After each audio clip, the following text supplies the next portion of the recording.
નમસ્કાર, આપ જોઈ રહ્યા છો હેલો સૌરાષ્ટ્ર સમાચાર. સમાચારો સાથે હું છું પ્રભાત મજુમદાર. સમાચારોની શરૂઆત કરતા પહેલા નજર કરીએ આજની હેડલાઇન્સ પર. રાજકોટ ખાતે લોકસભા 10ના ઉમેદવાર પરસોત્તમભાઈ રૂપાલાના મધ્યસ્થ કાર્યાલયનો શુભારંભ. મૂળી પંથકમાં ગેરકાયદેસર કોલસાની ખાણો પર દરોડો. જામનગરના ચકચારી એડવોકેટ હત્યાકાંડમાં વધુ એક આરોપી ઝડપાયો. હવે જોઈએ સમાચારો વિસ્તારથી. મૂળીના ઉમરડામાં ગેરકાયદેસર કોલસાની ખાણો ઉપર દરોડા. સરપંચ અને ખાણ ખનીજ અધિકારીઓએ 4 ચરખી મશીન સહિત મુદ્દામાલ કર્યો સીલ. ગેરકાયદેસર કોલસાની ખાણો ચલાવતા ભૂ માફિયાઓ સામે નામજોગ પંચનામું.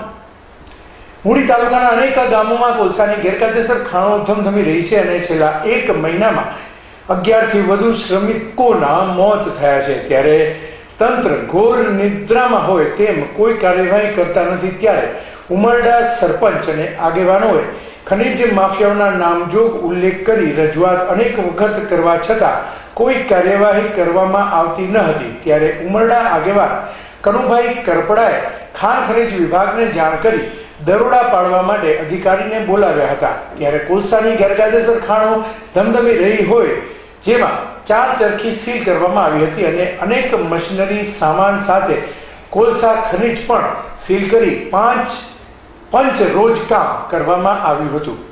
અહેવાલ ભગીરથસિંહ પરમાર.